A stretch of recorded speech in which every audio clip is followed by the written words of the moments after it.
a bit about this, some worrying news, breaking news this morning, because bad news in the world of retail, because the high street giant M&S, Marks and Spencer's, says it's planning to cut around 7,000 jobs over the next 3 months.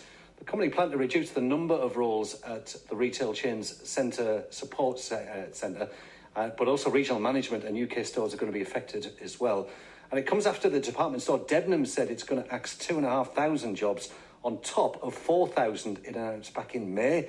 Its future also looks uncertain after the company appointed a firm to draw up contingency plans about a possible liquidation now. So it's even more, obviously, serious than going into administration.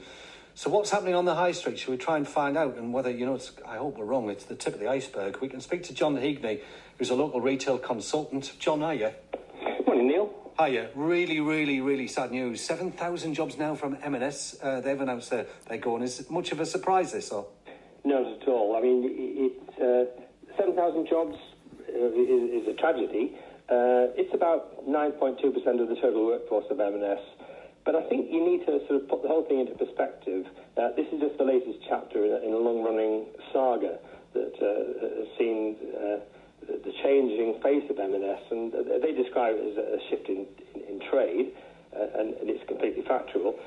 If you actually look at their business, clothes and home goods are well below 2019. They're down about 38.5% in the last 12 weeks. Store sales overall are down 47.9%.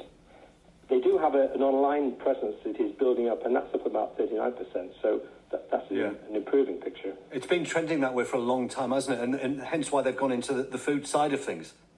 Very much so. And of course, they have also taken, let's not forget, a 50% shareholding in Ocado.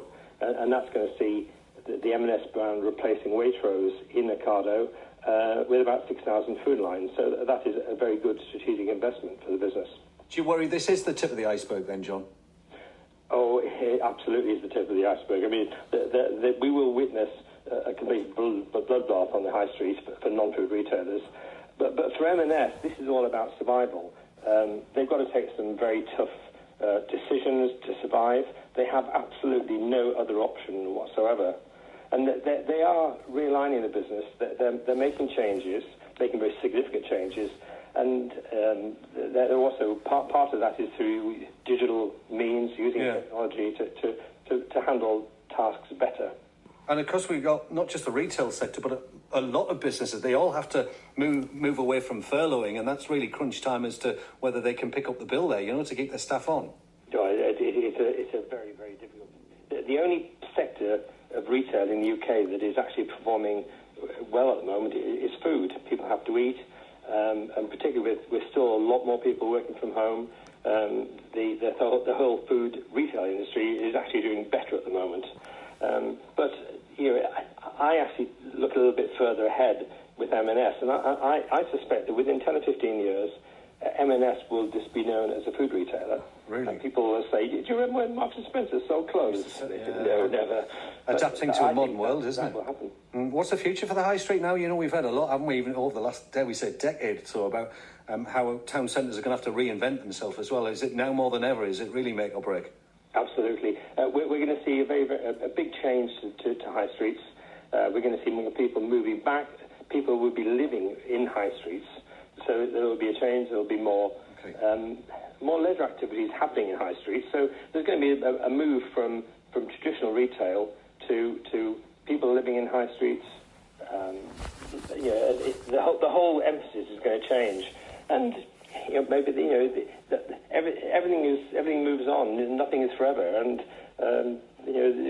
we're going to see probably in a few years' time the high streets will be vibrant again, but in a different way. Good to speak to you, John. Thank you. John Heagney there, local retail consultant there, reacting to that developing story this morning.